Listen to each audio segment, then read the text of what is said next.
कहते हैं savings account में, and it's a huge blunder. और आप में से भी बहुत सारे लोगों के अकाउंट में पैसा पड़ा होगा। कितने ऐसे हैं यहां पर? सेविंग अकाउंट में इंटरेस्ट कितना है पता है?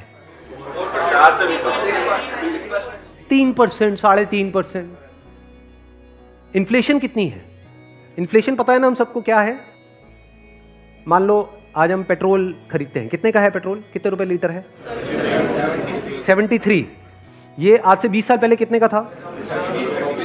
20-25 रुपए का। तो 25 रुपए से बढ़ करके आज कहां हो गया है? 73 पे पहुंच गया। तो ऑलमोस्ट 3 गुना बढ़ गया है। तो अगर वो पैसा आपके सेविंग अकाउंट में पड़ा होता तो क्या वो 3 गुना बढ़ जाता? तो आप लॉस में हो। समझ गए? इन्फ्लेशन का जो रेट है अप्रॉक्सीमेटली आप कह सकते हो 6% के आसपास मान लेते हैं, वो वेरी करता रहता है।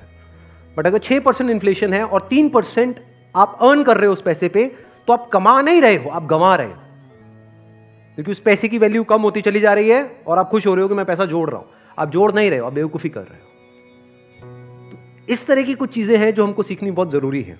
और जैसे मैंने उनको ये बात बोली तो it was a surprise for him. मैंने कहा ये पैसा सेविंग्स में क्यों पड़ा है, इसकी एफडी क्यों नहीं कराई? क्योंकि एफडी में एटलीस्ट 7% इंटरेस्ट है। कहता मैंने कभी सोचा ही नहीं ऐसे, मेरे को किसी ने बताया ही नहीं इसके बारे में, कभी सिखाया ही नहीं। और ये कोई छोटी प्रॉब्लम नहीं, बहुत बड़ी प्रॉब्लम है। मैंने कुछ कैलकुलेशंस करी, फिर उनको मैंने बताया। मैंने कहा अगर सिर्फ इतना सा स्टेप हमने उठा लिया ना, इतना सा जो कुछ भी नहीं है, कुछ घंटे का है, कि जो सेविंग में पड़ा है उसकी एफडी करानी है। एफडी भी अलग अलग ड्यूरेशन की करा दी। कुछ जो हमको पता है कि अभी इमीडिएटली काम नहीं आना है, उसकी मान लो 3 साल की करा दी। कुछ लगता है इमीडिएटली काम आना है तो 6 महीने की एफडी करा दी। अगर इतना सा भी हमने स्टेप उठा लिया तो अगले आने वाले 20 साल बाद कितने का फर्क पड़ जाएगा? Any idea? लाखों रुपए का फर्क पड़ेगा।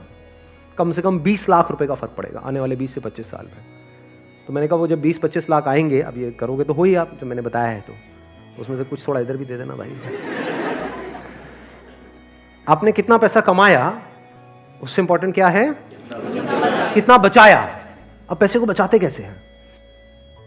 पैसे को बचाना मतलब हम क्या समझते हैं? खर्चे कम करो, बस ये तो हमको समझ आता है कि सब्जी वाले से लड़ते रहो, रिक्शे वाला 10 रुपए नहीं भैया 8 रुपए ही दूंगी मैं, तो बचा लो 2 रुपए। इसकी मैं बात नहीं कर रहा हूं, मैं बात कर रहा हूं थोड़ी बड़ी गेम की, जहां पे हम कुछ बेवकूफों वाले स्टेप्स उठाते हैं और अपना करोड़ों का नुकसान कर बैठते हैं। मैं 2-3 रुपए की, 5 रुपए की बात नहीं कर रहा हूं। जो आज देखने में हजारों लग रहे हैं वो आने वाले टाइम की करोड़ों हैं। याद रखना मेरी इस बात को। हजारों लाखों बन जाते हैं कुछ साल बाद, और लाखों करोड़ों बन जाते हैं कुछ साल बाद, अगर हमने स्मार्टली इन्वेस्ट किया तो। अब बताता हूं आपको एक बहुत बड़ी गलती जो हम सब कर रहे हैं। आप में से कितनों ने इंश्योरेंस कराई हुई है? कौन सी इंश्योरेंस कराई हुई है? कितनों ने एंडोमेंट वाली कराई हुई है? कितनों को तो, एक मिनट, जिन्होंने इंश्योरेंस कराई हुई है कितनों को पता ही नहीं उन्होंने कौन सी कराई हुई है? करो, हाथ ऊपर करो। अरे वाह, वाह जी वाह। कितने हैं जिन्होंने एंडोमेंट कराई हुई है? एंडोमेंट पता है क्या होती है? कि आपने हर साल का इतना एक एक्स अमाउंट दिया, मानो 20-30 हजार रुपए दिया, और 10 साल बाद, 20 साल बाद आपको इतने लाख रुपए मिल जाएगा। उसको एंडोमेंट बोलते हैं। वही कराइए इसमें, हाँ वही कराई है सर।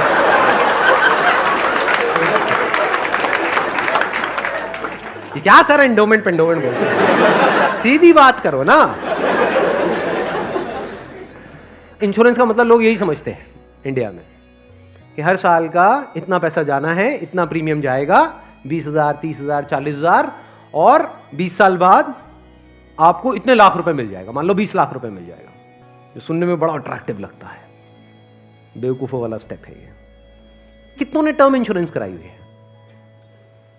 हार्डली 3 या 4 या 5 लोग। कमाल जी कमाल। देख लो कितना बड़ा ब्लंडर है ये अभी आप सपने में भी नहीं सोच सकते। और ये आपको कोई नहीं बताएगा, ना कोई बैंक वाले बताएंगे, ना कोई इंश्योरेंस एजेंट बताएगा, ना आपका कोई दोस्त बताएगा, क्योंकि जब पैसा बीच में आ जाता है तो यारी दोस्ती सिर्फ नाम की होती है। दारू पी रहे हो, ओ तुम मेरा भाई है, मैं तेरे साथ में कभी कुछ गलत नहीं कर सकता, ले तू एंडोमेंट करा, ओ तू मेरे पे छोड़ दे यार। और आपको पता ही नहीं आपका कितना बुरी तरीके से कटा है। तो अब ध्यान से समझना, ये जो टर्म इंश्योरेंस है ये आपको कराने के लिए कोई नहीं बोलेगा। क्यों? क्योंकि इसमें जो इंश्योरेंस एजेंट है उसको पैसा ना के बराबर मिलेगा। जो एंडोमेंट प्लान्स होते हैं, जो यूलिप्स होते हैं, उसमें उनको अच्छा खासा कमीशन मिलता है। कुछ केसेस में 30% तक भी मिलता है।